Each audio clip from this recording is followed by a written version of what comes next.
And whatever happens is exactly where we're supposed to be. Exactly. Well, hi, everybody. I am Michelle Hill, your legacy builder at Winning Proof. And today I have a very special guest, Stacey Miner. And Stacey, I will even start out with just this. Stacey is my transcriptionist for all of my clients' books. And she is not just an ordinary transcriptionist. She is I can't say enough good things about her. She is awesome. She is, she puts passion into everything she does. So I have to preface everything by saying that. So I'm going to read Stacey's bio, and then we're just going to jump right in and talk about her acting career, because she really is an actress. She's a transcriptionist part-time, but she's really an actress. Stacey Miner is a Kentucky native who moved to Chicago in 1985, where she spent 28 years in the legal field. Stacey started doing background and stand-in work and realized she belonged front and center. She started taking classes at Chicago Actor Studio, MA School of Acting, attended numerous workshops and classes, and hired private mentors to learn the skills she needs to take it all the way. Stacey took a big leap of faith into starting her acting journey, and she has booked leading and supporting roles in several local indie films, some of which have won awards in film festivals in Illinois, Los Angeles, and Rome. Stacey signed with Dream Team Talent Agency, Hollywood Casting and Film, and has recently expanded her networking and opportunities by signing with Talent Fusion in Indianapolis and Encore Talent in Chicago. Stacey says, "You know you found the place where you belong when your heart and soul are happiest being there." And we'll talk a little more about that. Welcome, Stacey. I'm so glad to have you today. Thank you so much for having me. I love doing this. I love doing this. That's awesome. Exactly where you're supposed to be when you're happiest doing it. It doesn't feel like a chore or a job, and I love it. Yeah, and you know, even I know Stacey loves acting, but she really puts her heart and soul into transcription too. And that's just, I think that's funding her dream of being an actress. But Stacey, what originally, I want to talk about your acting career, but how did you get into transcription? Well, working for law firms for 28 years, I eventually started working for a firm that did strictly federal cases and federal filings, and I became the head secretary that taught people how to do the federal filings, everything email and online with the federal court system. So my gig every day was typing documents. I type 90 words a minute. So I would start typing, and then I didn't so much do transcripts as I did, old school. You'd listen to the headphones and you type out everything that was being said. And after 28 years in that field, my life really took a turn. And it didn't, when I was little, I'm going to go back a little bit. When I was little, I always wanted to do acting. I was the little girl who was always in the mirror with a hairbrush and always playing out parts I had seen on TV and everything else. Never thought it would come to fruition, but it's always something you want to do. You always think, what if? Do you want to be a singer? You want to be a football player? Do you want to be whatever you want to be? You always think it's out of reach because of where your life is and what you're doing. Nothing is ever out of reach. And as life would have it, my life took a turn. It went 360. And in that 360, there was a lot of grief and anxiety and depression. It went from being on top of the world, family was great, everything was going good, job, everything, into death and losing a job and losing a relationship, and everything turned. And in the midst of that turning, I found myself grasping and holding on to things, needing to make money to make ends meet because life wasn't where I thought it was. So it started out with acting. there was a friend of mine whose daughter was always on Chicago Fire or all these little Chicago shows. And I saw where she posted, what am I still doing up? My daughter has to be on set in the morning. And I sent her a message and I said, you know what? I would love to do that so much, but I don't even know where to start. And I thought, you've got the time, see what happens. If you suck at it, nobody has to know you tried it. And if you really like it, you might be walking through a new door. Now's the time to do it. So she sent me a message and she said, you know, they were kind of looking for somebody on set yesterday that met your stats. And when we go there tomorrow, if they're looking for that again, I'll tag you in a post on Facebook. I said, okay. So lo and behold, the next morning comes, it's about 10 a.m. and I get a ping on my phone and I look and she tagged me in a post on Facebook. I'm like, what? So I'm like, what do I do? She's like, so they're looking for someone to play a lawyer. Get in your gig. This is right up your alley. Take a selfie and send it in with the information they're looking for. Okay. So I did it. I turned my kitchen into, which this is my kitchen. This is where I do my self-tapes, my Zoom calls. You have to have a blank wall. You have to have great lighting, windows open. All of this matches everything you would do in a studio. And that's another thing. When you want to do something, you can make it work. You know, you find out what's needed and you make it work with what you've got. So anyway, I turned my kitchen into a studio, started sending pictures. I started getting responses. And by that night at 9 o'clock, they booked me to go on set. So that was my very first time the next day. So I started to do it to make extra money, but then I'm like, I really love this, but I don't want to be in the background. I want to be up there. That's what I wanted to do my whole life. That's what I've been training for. So I started to do that to make a little extra money. And in the meantime, I was friends with someone on Facebook who was, her business was traveling all over. She was a motorcyclist, Miss Ursula. Thank you, Miss Ursula, for introducing us. Yes. She traveled all over, so she worked off of her computer no matter where she was. And one day she said, you know, I've got a lot of work. I know that you do typing. You've even thrown it out there that you transcribe. If anybody could help you out with any extra work, to let you know that you have this fast typing skill. And I am working for someone who, you know, she says, this is the job I do. And I've got all these jobs coming in. And in order to keep the business flowing, you know, you've got to produce and get it back to the people. They need their product back. So she said, could you help me out and do 1 or 2 transcripts for me? I said, absolutely.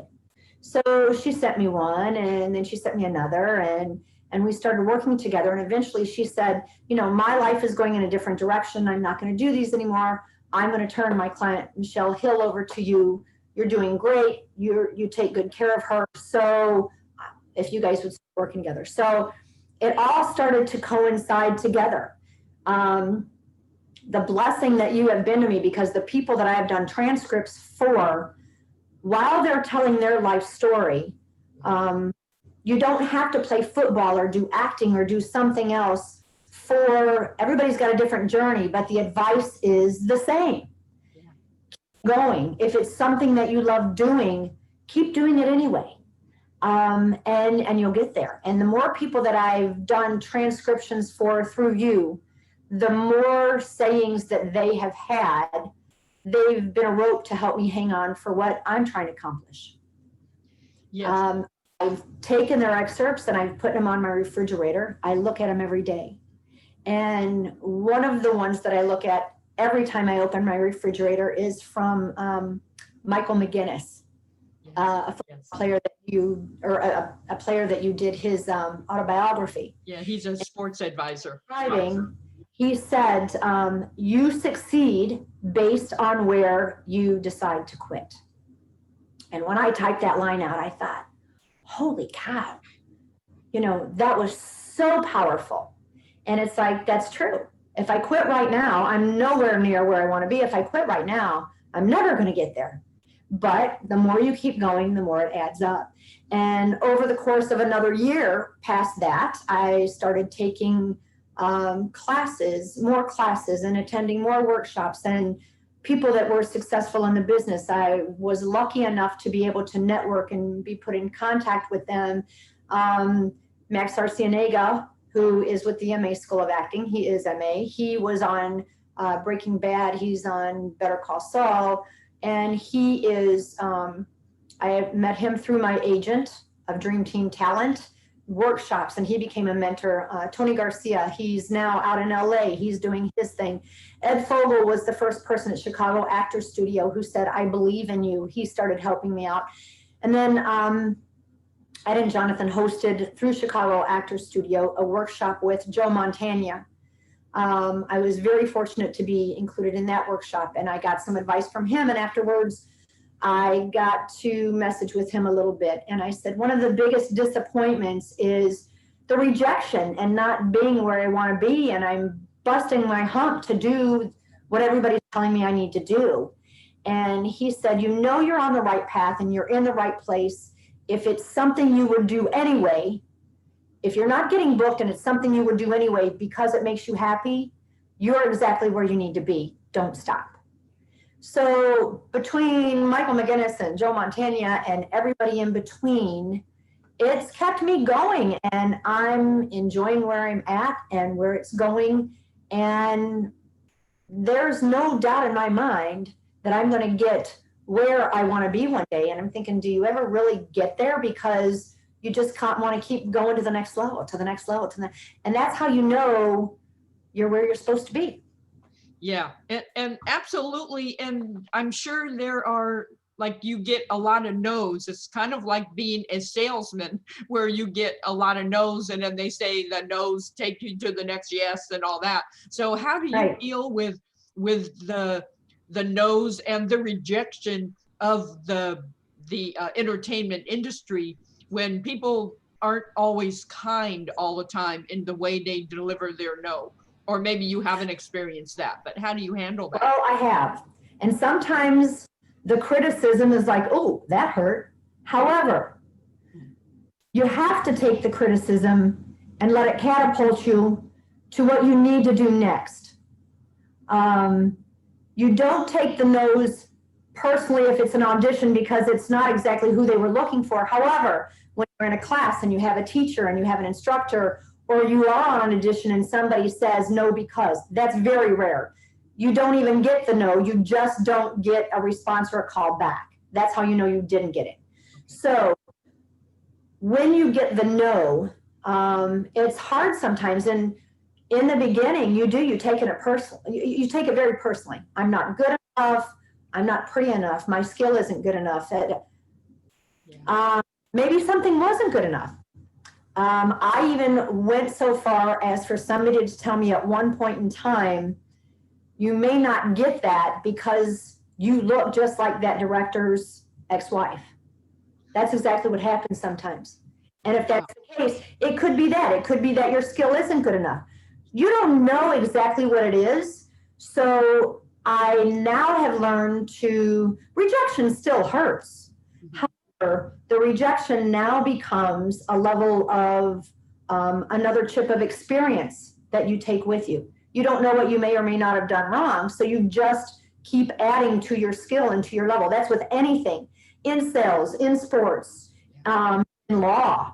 You know, if you're going to hire a lawyer, which is, you know, I worked in law for 28 years. If you're going to hire a lawyer, are you going to hire someone that said, I just passed the bar last year, or are you going to go to somebody that, you know, this is your level of expertise. I want to trust that you're going to get what I'm going in there for.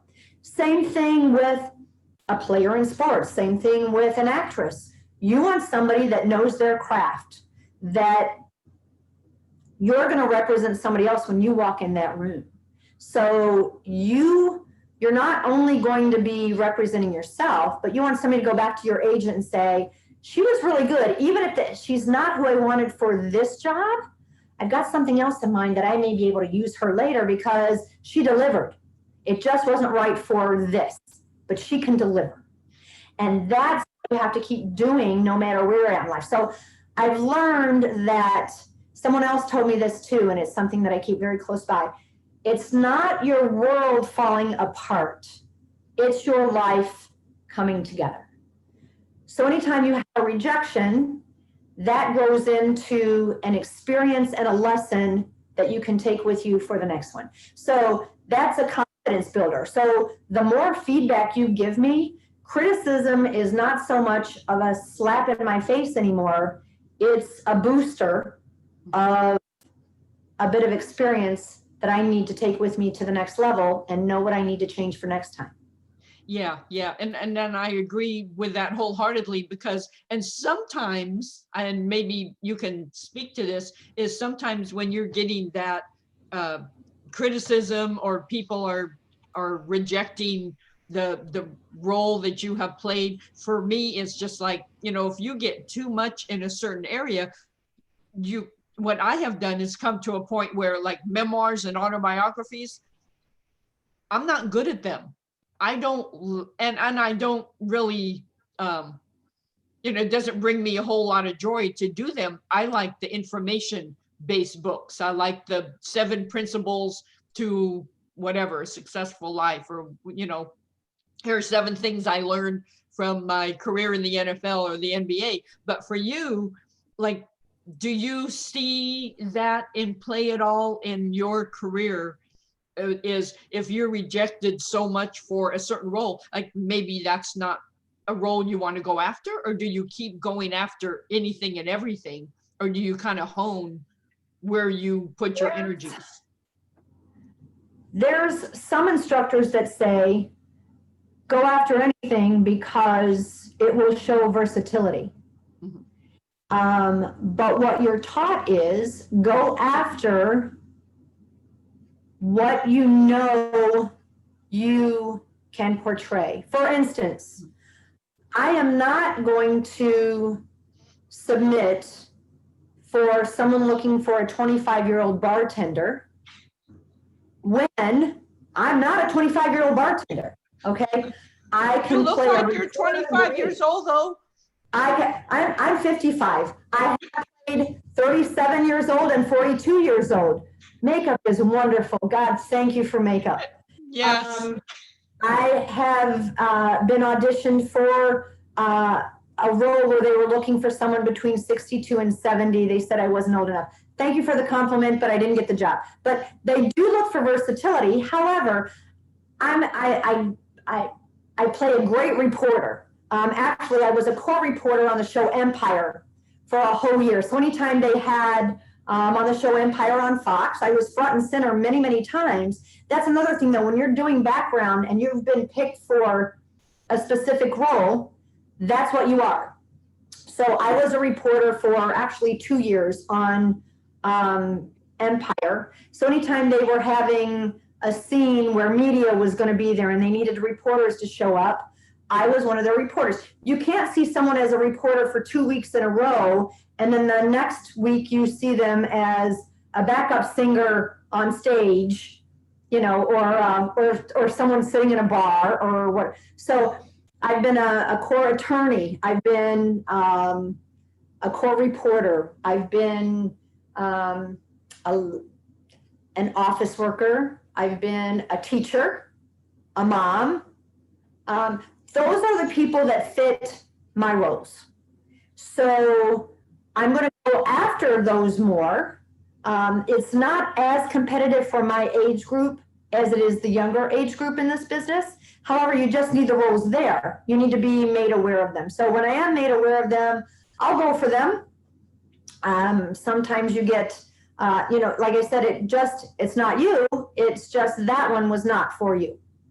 So you have to go after more of what you know you can fit. If you're looking for someone who's older, who takes care of themselves, who's fit, this and that, I'm going to go after that one as well.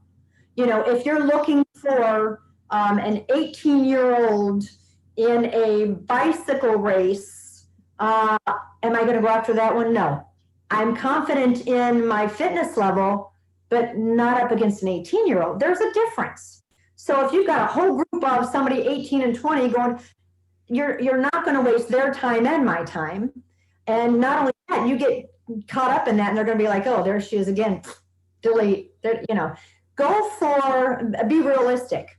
Reach out there, and go for it. They will ask you, what do you think you can do? Can you maybe pull this off at 42 years old? Yeah. Can I pull off 32? No. you pull off 60? Oh, I'm sure I can. I'm in my 50s.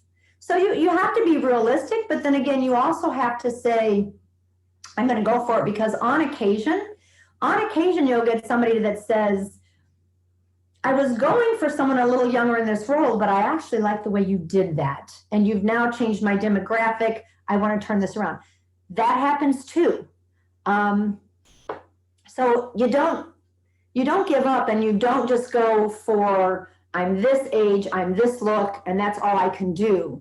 It's a wide variety, just like in sports. They may be picking you for one position, but then they may find out that in a glitch, you can also do that position. And if they need somebody to step in, you can step in. It's like that in sales. It's like that when you work in an office. It's like that anywhere. And when I'm not doing this, I've got a full-time job. I'm a cashier at Costco. I'm a full-time cashier. So that's another thing. If they need someone to step in another role, you do that too. So it's like anything in life. So if you want to be the best at what you're doing and you want to move to the next level, it's all about educating yourself, building your experience, gaining the confidence you need to just keep going the next level. And you have to do something every single day to build on that, every single day. And when you look back, you're like, I'm nowhere near where I was a year ago. And a year ago, I couldn't have imagined where I'm at right now. Mm-hmm. And I'll be saying the same thing next year. Yeah. And it helps so much to write down the goals and see them. Before, I used to think, oh, they're out of their mind. Really? Oh my gosh. It's been a few years that I've actually been doing that, and the changes that have been made, you hold yourself accountable. Yeah. You might see something on that list that you're like, last January, yeah, I wrote that, and I really haven't gotten there yet. Well, it's on my list, and I said that's something I wanted. I better do something to get me there. And you kind of add to the experience, to the knowledge, to the class, to whatever you're doing to help build on that, and it catapults you. It does. Yeah, and absolutely. And what I really admire about you too is that you have done what you need to do to fund your dream. You work full time. At your job, you do transcription for me, and that comes in droves. Sometimes there's nothing. Sometimes it's just like a whole bunch. So you have not been afraid to. You're just not sitting back and saying, where are those acting jobs? I want them bad. You're getting to work to support yourself while you're pursuing your dream. And, that's really admirable. I'm extremely grateful to you. Thank you so much, because I love what I do with you. It takes me into another world as well. And like I said, somebody always says something to trigger me and keeps me under my rope and moving forward as well. And when I'm not doing that, one of the guys that I worked for in the law firm for 16 years, I worked with him directly. He owned one of the firms. I twice a month on my day off, I go down and I do a little paperwork for him as well. So everything adds up, and it all keeps, it keeps your head above water while you pursue, especially with what's going on now with pandemic and everybody's stuck at home and everything else. I get to, besides my job, I get to work out of my home, and then I've only got a couple of days, a month where I can go down there, and it's very limited office space that I'm in down there. So it brings in more money. It helps me keep my bills paid and everything done so that I can continue to pursue my passion, my love. And it's all comes together. And I couldn't be more grateful, more blessed. They say keeping busy keeps you out of depression and anxiety and all of that. And, when I went through that most awful time in my life several years ago, I'm pretty sure I lived in the pandemic for the last 5 years. I'm pretty sure I was living the pandemic rules, because I went through a lot of that when everything happened in my life that happened, and it all comes together, and it all takes you to the next level, but you've got to keep working. You've got to stay busy, or it can bring you down. It will stop you in your tracks. It is hard to keep going, but people are like, well, where do I start? What do I do? Reach out to somebody, Google, I'd like to start acting. There's also a lot of scammers out there. Contact me, we're gonna book you in this wonderful role. You're gonna, there's a lot of that. Go on Facebook and look for groups that, whatever you're interested in, look for groups that are hosting these and sit back and observe. And if you're too embarrassed to ask questions in the room or to somebody that's doing it, send them a message and say, I've got a call with somebody today that says, you know what, for years I've been dying to do this, but I don't know how to get started. And people are embarrassed to say, I don't know what to do and I'd really like to do it. You think that people are going to look at you and be like, you can't. That's not for you. Who's to say, oh yes it is. You might be the best thing there is that stepped foot in that field 5 years from now, 10 years from now. But it's like anything, you have to learn it, you have to practice it, you have to continue to do it on a daily basis. It becomes part of your life. So networking is huge in any area. It puts you more in touch with people that know your craft, that can help you with something that you didn't know before, that will give you the experience to go to the next level.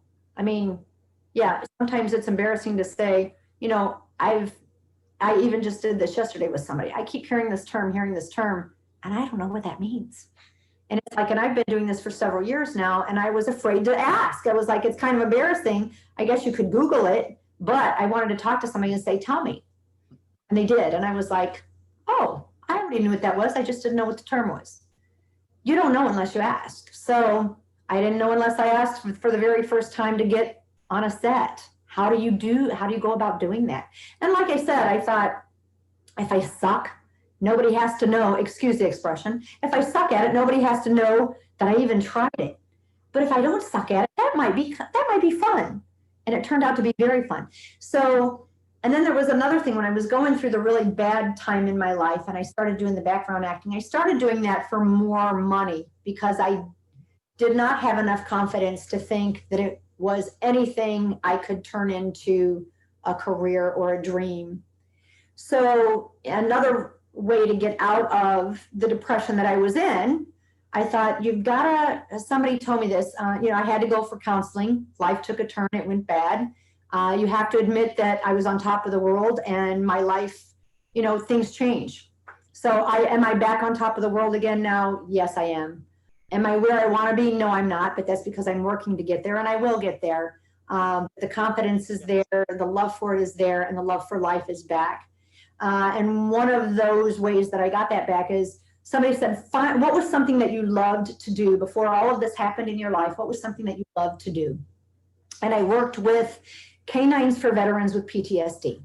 So I did a lot of work with veterans and I thought, you know what? I loved working with the animals. I want to get back into doing that. So I contacted, his name was Mike Tellerino. He's the CEO of Canines for Veterans with PTSD. I contacted him. I said, listen, I need to get back into this. Can I come to the center? He said, absolutely. He said, as a matter of fact, the passion that you have for animals, we'd like to start training you to be one of our trainers if you're up for it and you've got the time. I said, absolutely, let's do it.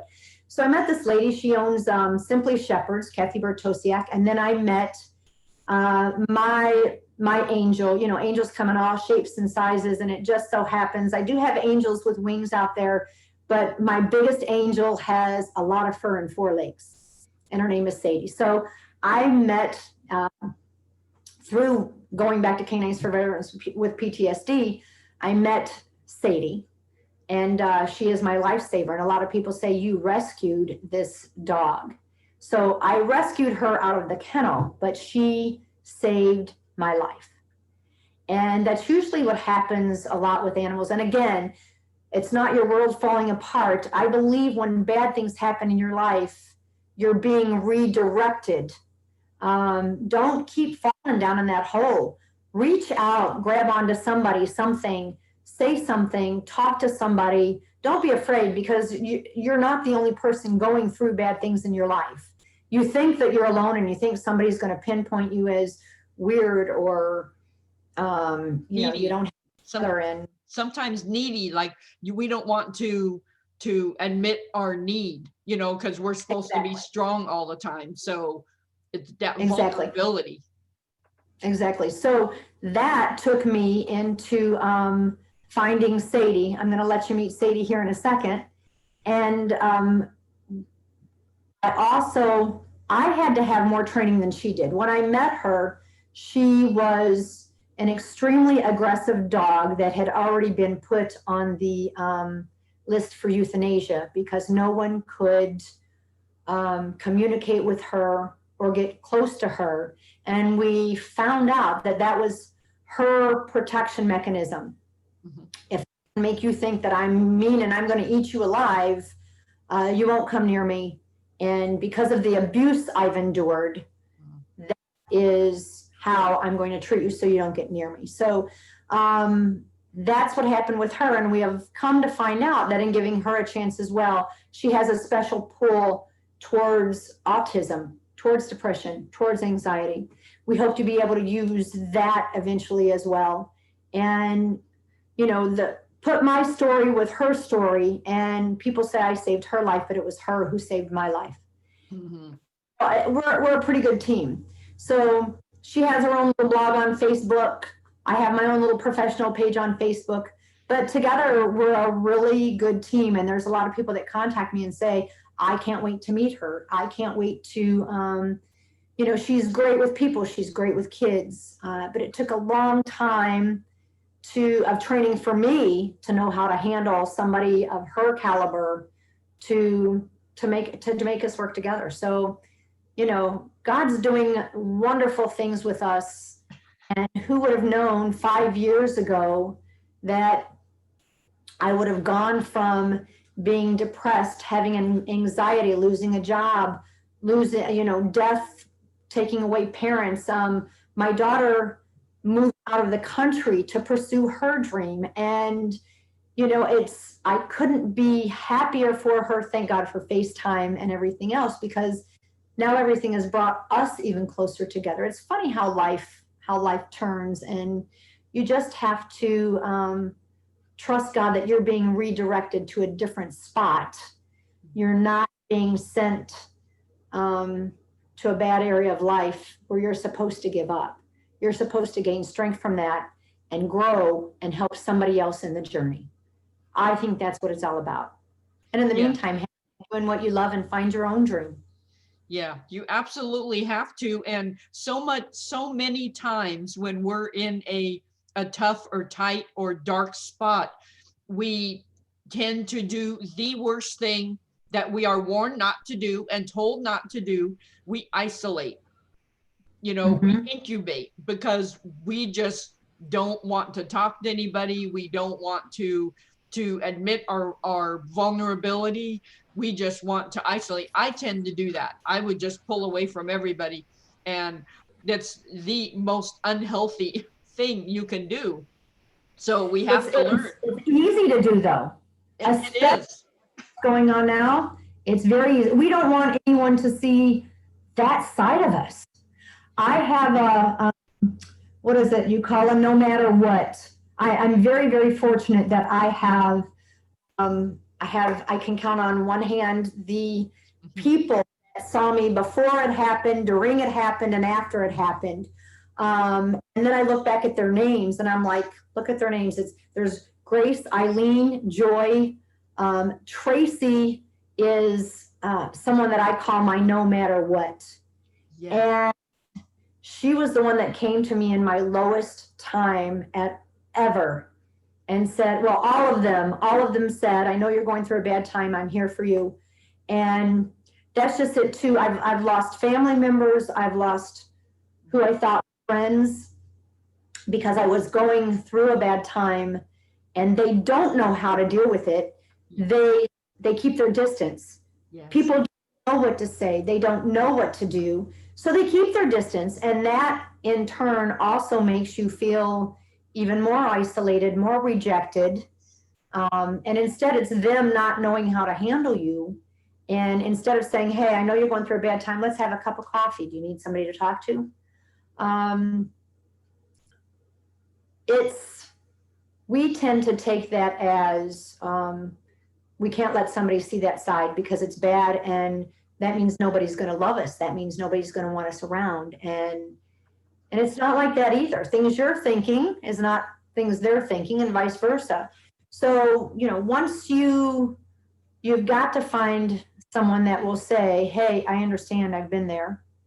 And your circle gets much smaller the older you get, but it's much more stronger than when you were younger, because it's much more, people keep it real. You need the people in your circle that are going to tell you good and bad. They're going to be truthful with you. They're going to be honest with you, and they're going to love you anyway. So it comes down to not judging. It comes down to keeping people in your circle that do not judge. My biggest influence and my best friend in the entire world was my mom. So when she passed, my entire world fell. And all of us that were so close, our entire worlds went in different directions. But, you work on that, you get back together. My dad had Alzheimer's. And one of the best pieces of advice that I ever got in my life was one of the last conversations I had with my dad. We were driving in a car. He was looking out the window. And I said, Dad, if there was one word that you could use to sum up life, or first off, I said to him, do you have any regrets? And he was staring out the window, and he said, now this is a man with full-blown Alzheimer's, very frail, very little. And he said, he didn't bat an eye, and he didn't stop looking out the window. And I said, do you have any regrets? And he said, none. And I said, wow, what a life to have lived. And he said, now, if you would have asked me that 10 years ago, the list would have been too long. I wouldn't have known where to start. And I said, what changed? He said, the older I got, they turned out to be lessons. They weren't regrets. It turned out that they were lessons. So I don't regret any of them, because they all went into play as to where I got and who I became. They were a part of my journey. And I said, well, if there's one word that you could use to sum up life, what would it be? And he just said, acceptance. And I said, wow. And he said, don't judge anyone. You don't know what they're going through, but don't let them judge you either. He said, don't let anyone belittle you or demean you or make you feel like you don't belong. Keep yourself away from that type of person. He said, but don't you dare treat anybody else like that either. He said, acceptance is being around people that can accept you for you, and acceptance is you keeping yourself around people that you can accept them for them. That's your world. And that's what will give you the confidence and the love for your everyday life. I was floored. And he just kept staring out of the window, and everything went silent. And I got tears in my eyes. I was like, wow. So I have to say that was probably the best piece of advice, especially in this day and age with everything that's going on. There's so much that happens. People judge, people stereotype, people categorize. And I don't care who you are, what religion you are, what color you are, what ethnicity you are, what your sexual preference is, any of that. You're either a good person or you're not, period. And that's how I know you're my friend. Yeah.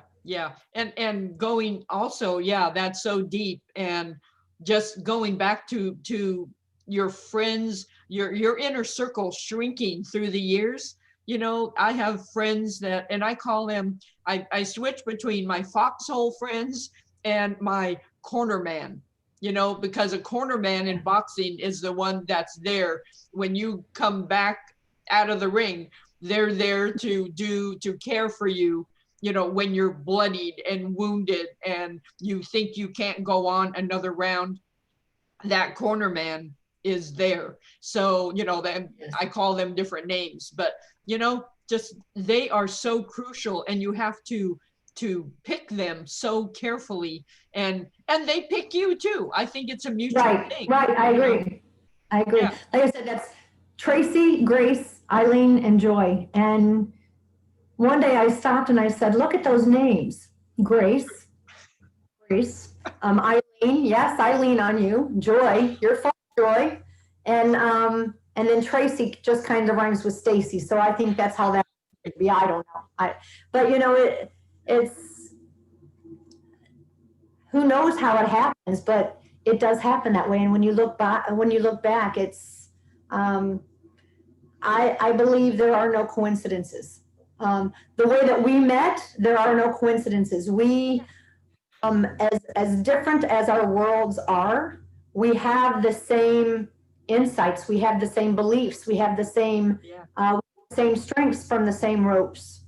And I'm so grateful to call you friend and sister and to work with you. And, you know, you've got a dream that you do, I've got a dream that I do, and we both come together, and it brought us together as family. And it's amazing how God works like that. I think there's always a reason behind that. Yeah, absolutely, positively. And, you know, I have a client right now that we're working together. You're doing the transcriptions for a particular book.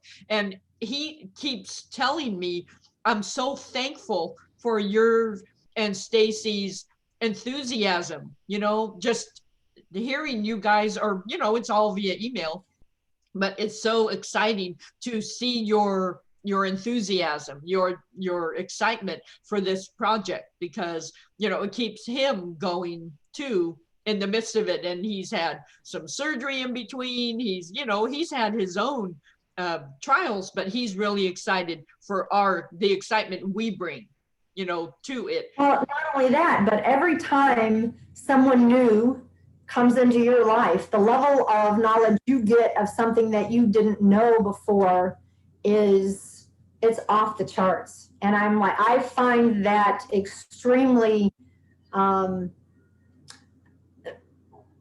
life, the more you know, the more you build your resume, the better it is. And it's like, you know, things aren't just a game. Things aren't just something on a screen. Things aren't there's so much more to every single thing you see. And when you watch someone do it graciously and they're great at what they do, they make it look so easy.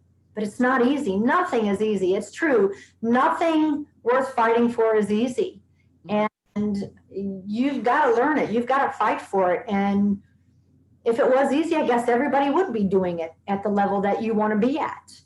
And it's very interesting. I find it very interesting. And the knowledge that I'm getting from working with your clients, I call them my clients because of you, to my table, literally. Literally, my office that is my recording studio is also my office that is my transcribing on the computer. I go in the other room, I turn Pandora on the TV, I've got music, I've got the voices going, and I just go to town, and you know, until Sadie lets me know, hey, it's time to go out. You know, that's another thing, that when I met her, it took us a while to learn communication as well. And so when I've got a bell that hangs on the front door like a jingle bell. And when that bell jingles, that's her saying, hey, could you take a break? I got to go out now. Wow. So, wow. Yeah. Now, speaking of Sadie, you know, before I have one more question for you, but speaking of Sadie, I don't know if she can hear my voice. Can you introduce us to Sadie? I will. My angel on 4 legs says, come. There she comes.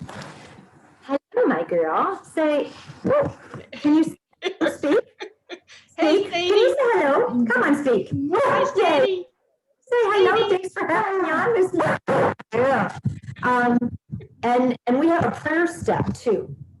We have a prayer step. So, you know, every time something happens good, and you know, I get booked for something, or we even meet our bills this month, and stuff happens that is like, woohoo, woohoo. We didn't say amen. Say it. Yes. So we go on the prayer step. She thinks we're having a normal conversation, and she looks at my face and she gives me her paw, and we do a conversation. Okay, that was good. So I got to tell you, she's amazing. And if there are people that are like, you know what, I'd like an animal, but I don't know if I can take care of one. And you know what, all it takes is love.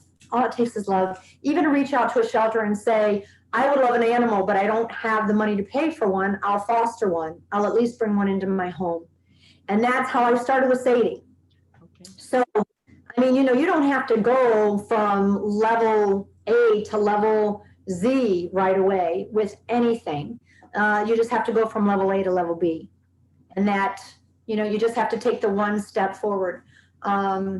I've gotten very close with much closer, like with family that I wasn't as close with the last few years when all of this other stuff happened too. And one of my nieces, she says one of her favorite sayings is, you just have to take the first step. Yeah. So, and it's true. She said she's learned that. And I mean, our whole family is kind of like based on that. Thank God for my mom. One of my nieces is a Marine. One of my nieces is a nurse in New York, and my daughter is doing what she loves in Australia in accounting. And we're all going after our own dream. I guess we learned from a strong lady, and I guess they see it in us, and it just kind of keeps the ball rolling. And you have to be an example for others. So you see others being successful at what they love. They just didn't wake up one day and it happened. They've worked very hard to get there. And so if you want to get there, you have to work to get there. And so make sure it's something that you love doing, because you won't stop. And that's the key. I think that's the key. It is. Yeah, absolutely. And my final question to you, besides asking, I'm going to ask how people can get in touch with you, but what is the most surprising thing you've learned about yourself through your journey?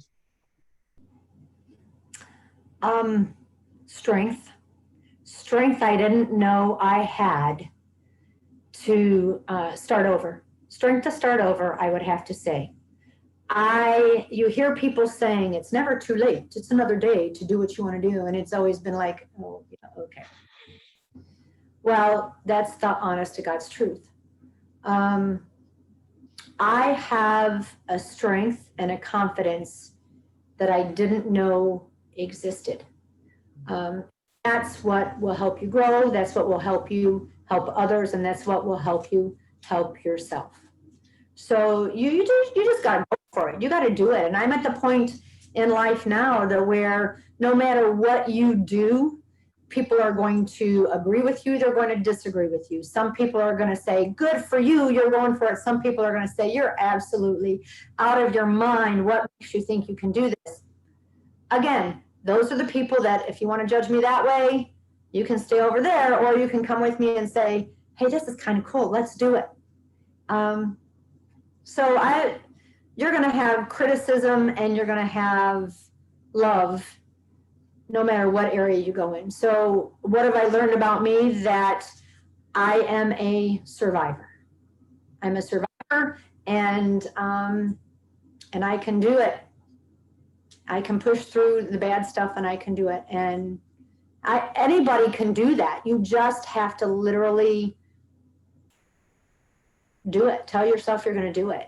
You know what? If you're sitting there in sweats and you've got greasy hair down to here because you don't want to talk to anybody or see anybody, you know what? If you want to do something different, pick up the phone and call somebody. They don't have to see what you look like on the other side. Yeah. Chances are the person that you're calling that might be an incentive to you, chances are they've been through a little something of what you're going through. And so they know where you're coming from, and they can say, okay, you know what? It's very true when they say, get up, dress up, and show up. Mm-hmm. You know, I got up, I got ready. I don't know. Am I wearing sweatpants? Am I wearing shorts? Maybe, maybe not. But I did my hair, I put on my makeup, I brushed my teeth, I put on a little jewelry, and I feel pretty good about myself. Mm-hmm. So that's huge. But just so you know, I am wearing pants that go with the shirt. Yes. I can show you if you need. But and that's the glory of Zoom, you know. I like Zoom. I like it. A lot of people are like, I don't like doing auditions on Zoom. Well, I love it. You know what? And then if you want to do something after that audition, you know, a lot of people are like, I don't like Zoom. It's not face-to-face. Well, if you want to meet somebody after that, I think it's worth a call, go in. But, days that you get an audition, it used to take all day. You'd get up, you'd get ready. I'm one for being an hour early, just in case I run into traffic or there's something that happens. And you literally get to where the audition is. Now you're waiting in the room. You go in the room, you might be in there tops 2 minutes or less to do your audition. To do an audition, they're auditioning hundreds of people for something possibly. So you literally get a chance to go in, make your impression, do your thing. They say, thank you very much, and you're out of there. I mean, they don't sit there and have half-hour conversations with you.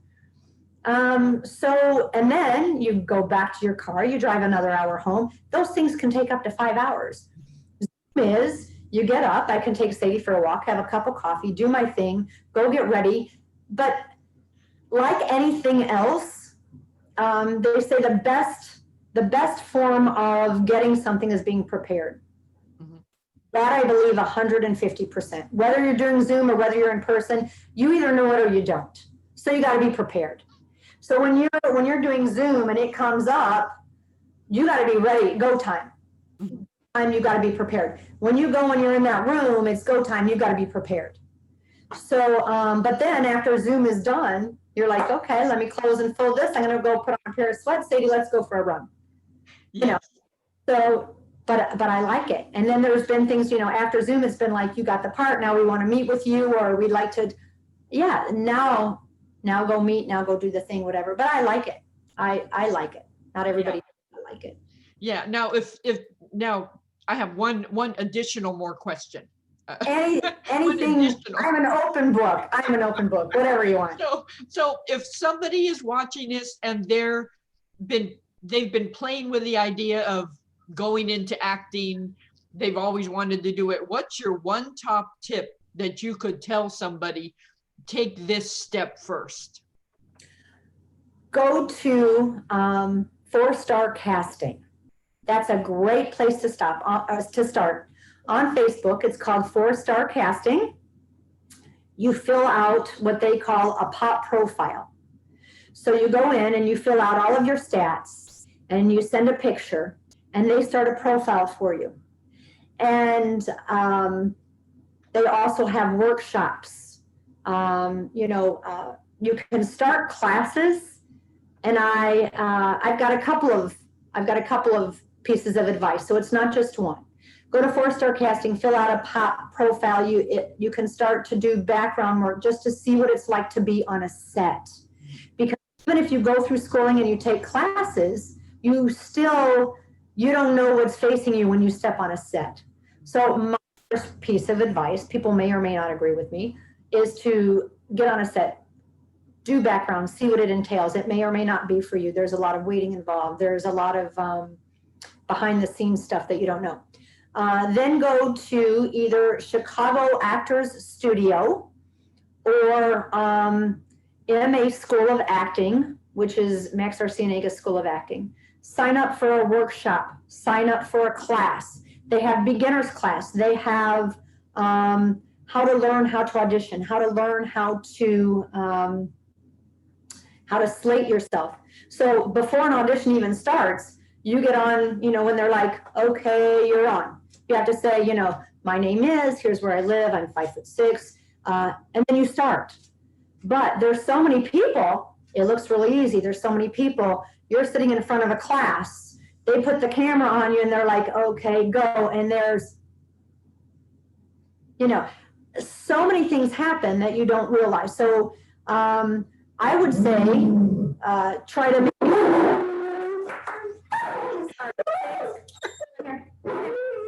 So, sorry about that.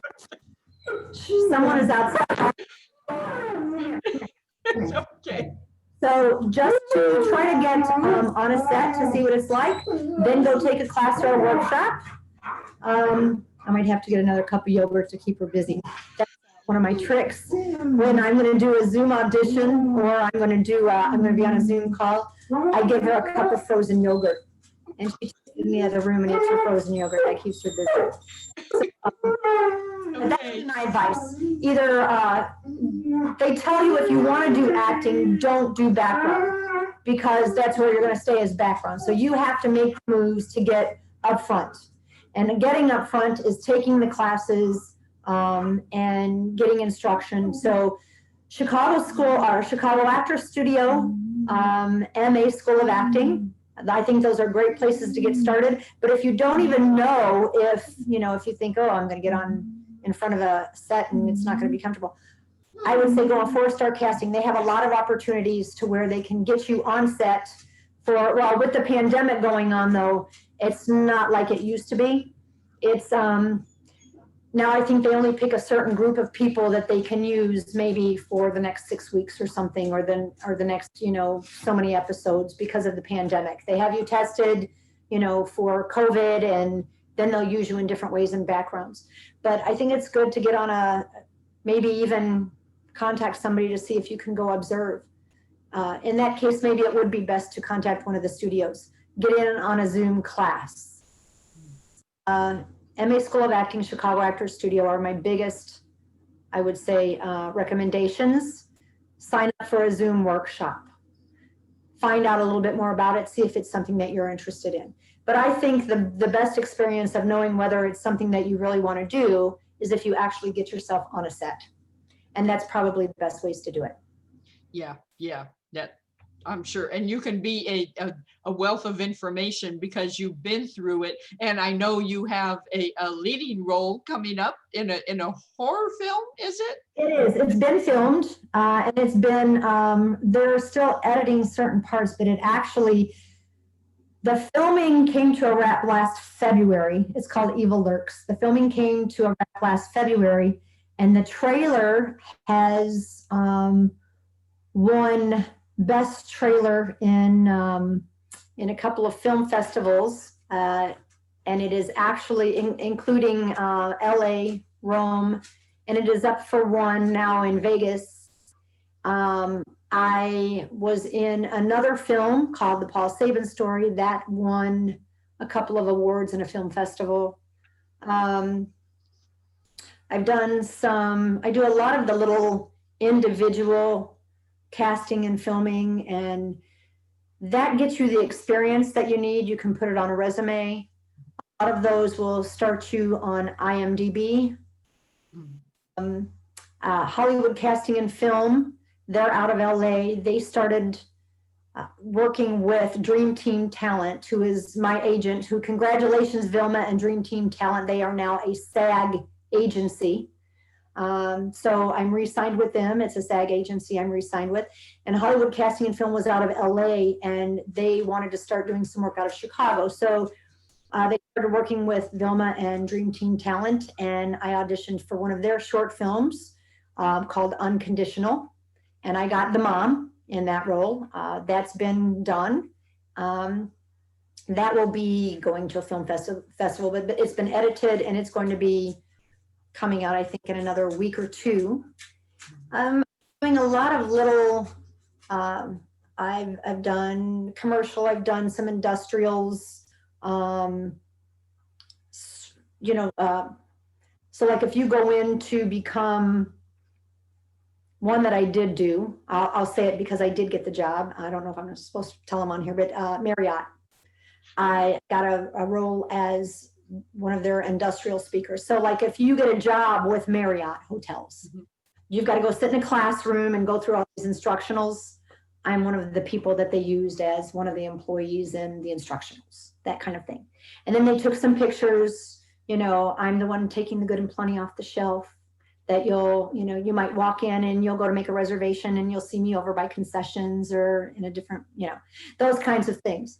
That stuff, I love doing the still photography. I love doing the modeling. I love, I had someone contact me, actually.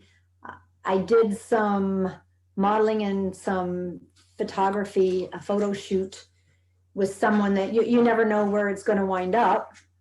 People may contact you from another company, which I got contacted from a photo shoot of just putting it on Instagram, and somebody contacted me in California and said, hey, we like that shot. Would you be interested in?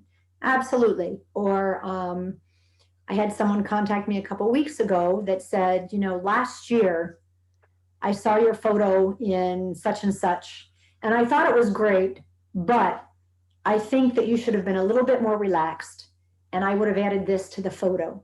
And the more I thought about it, it's been working on me. Could we do a photo shoot of you in that and with that scenario? I said, absolutely. They want to use it for their portfolio. I get to use it as part of my experience and resume as well. So you never know where it's going to lead. You never know who's, there's another thing that I keep on my refrigerator, and I absolutely love it. And it comes to fruition when somebody does reach out and contact you. Like I said, you don't know how long it's been, but that is, your name is being mentioned in rooms you have not even entered yet. Mm-hmm. That's something that keeps me hanging on. And so everything that you do, you have to give it your best. You have to do the best that you can. And you never know who's going to be taking that and going into another room saying, I kind of like this idea and I kind of like this person. 6 months later, you get a message from somebody saying, I saw you did this in a man's white shirt. You did a photography session in a man's white shirt a year ago. I like that, but you needed to be a little more relaxed, and would you be interested in? Absolutely. You don't know. So everything takes you a step closer to where you need to be. But you have to trust your name is being mentioned in rooms that you haven't entered yet. And when it's your turn, God's going to put a hand on it and say, this one is yours. There you go. All it takes is one. That's in anything. Raffle ticket, a step up. You might be coming in contact with somebody that can catapult you into a whole nother world. You don't know, but it only takes one of anything. Yes. Oh my gosh, that is magnificent. And I, give you tribute because you are an extraordinary woman and an inspiration to me. And, I'm really thankful that we get to work together, because I think I've told you in the email one time, like, I know you're doing this on your way, but don't forget the little people, There's no such thing. There's no such thing. I'm a little people. I mean, there's people that I look at and in your business, I have the utmost respect for you. I think that you are the best, the most personable, the most comfortable, down to earth person that knows her stuff. And I have to congratulate you. You have a book coming out as well. I am so honored to work for you. To you just think that you're just a down to earth, normal little person writing books. I think that I thank God for you every day. You're a blessing in my life. I think, how did I get matched up with such a woman that is so high up and doing what she does? She's the best. She's the best at what she does. People come to her and say, this is what I want to do. And I think you're the best at what you do. And like I said, there are no coincidences. You've been an inspiration to me as well.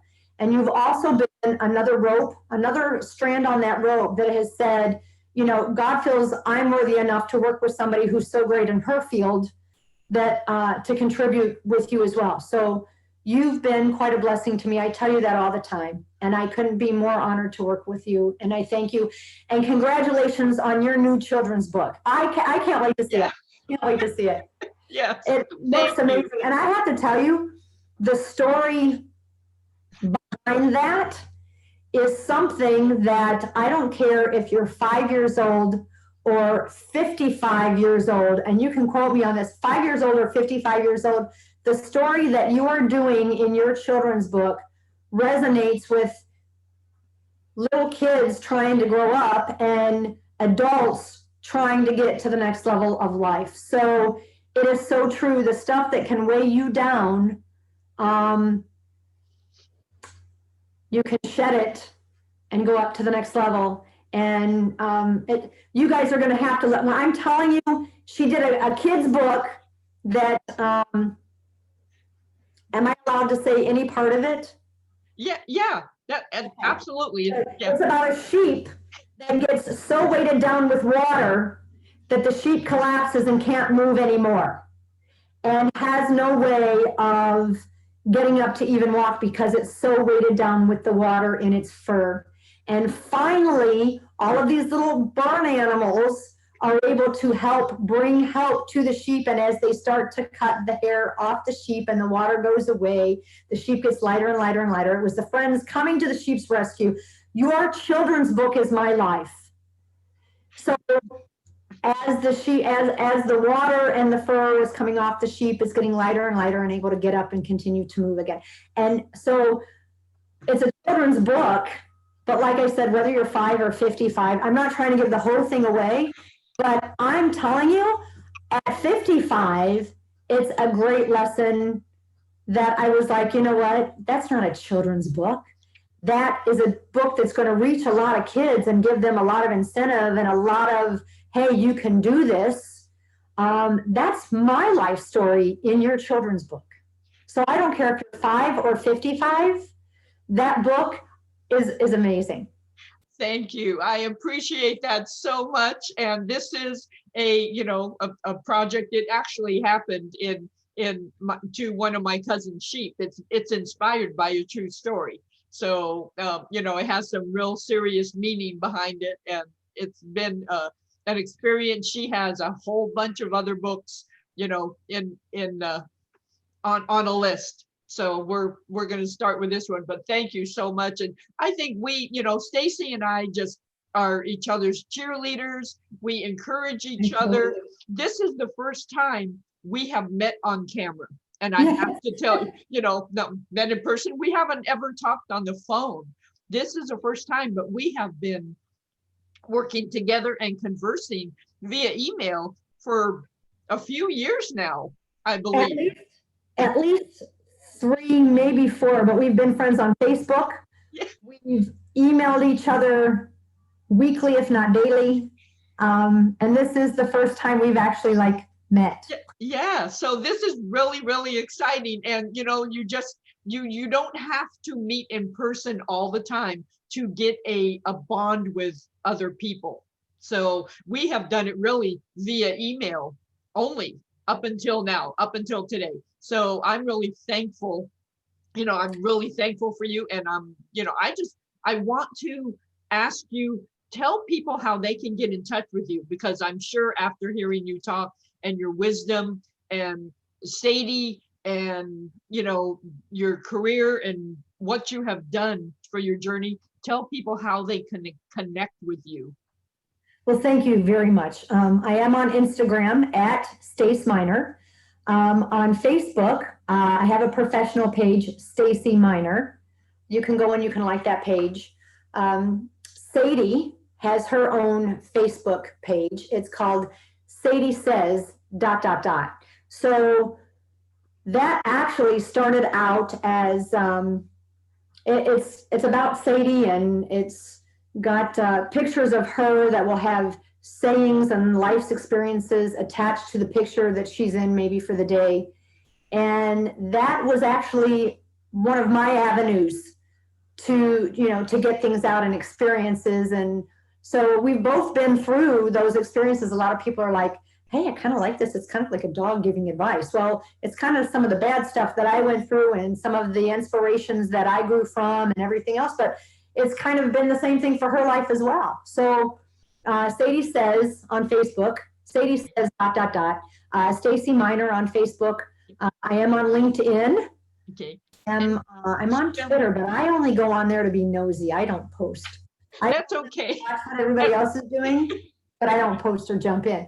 And spell Stacey Miner, just so people know exactly how to. STACEYMINER. Yeah, it's the E's are in there. STACEYMINER. And on Instagram, it's at Stacey Miner, STACEMINER. Stacey Miner on Facebook. And like I said, same thing on LinkedIn. But I usually go on there to watch everybody that I worked with to see, keep up with them, and I'll send them messages and stuff like that. But they keep up with me on Facebook and Instagram. So those are my big platforms. Okay. Well, I thank you for taking your time today. I can see the sun from my windows. It's shining in. Me It's too. just like, My lighting for my stage back here in the kitchen. So yeah. much gratitude to you. Thank you so much. I enjoyed meeting you. Really. And what better way to start a morning than with coffee and a good friend? Oh my gosh. There's always hope. What a cup to grab this morning. There's always hope. This came from another good friend of mine too, from Chris. So she's another girl that kept me hanging on in the last year or two. So you know what? They're everywhere. They're everywhere. Hang on to those that help you hang on. Yes, absolutely. I'm going to leave you with. Hang on to those who help you hang on and climb away. Yeah, absolutely. Yes, I love that. And what maybe we can put that in the, when I post this to YouTube, I'll put that in the notes. Hang on to those who help you hang on. Yes. And then one day, I think you and me should meet and actually do a live, inspirational speak to those Yeah. out there. We've all got a story. Everybody's got a journey. Everybody's got a story. I think when everybody brings their stories and their confidence levels and their strengths together, everybody up a notch. Yeah, it absolutely does. So I'll end this with just saying, if you want to get in touch with me, you can get in touch with me, winningproof@gmail.com. That's my email. Winningproof.com. That's my website. And I'm on all the social media sites. I'm on LinkedIn, especially Facebook. I have a business page and a personal page. Personal page is under my name. And I'm on Twitter. Don't use that a whole lot. Snapchat, never use. And Instagram, let me see. You can find me out there. So anyway, I just want to thank everybody for listening in today. And until next time, thank you for watching another episode of Winning Proof Unscripted.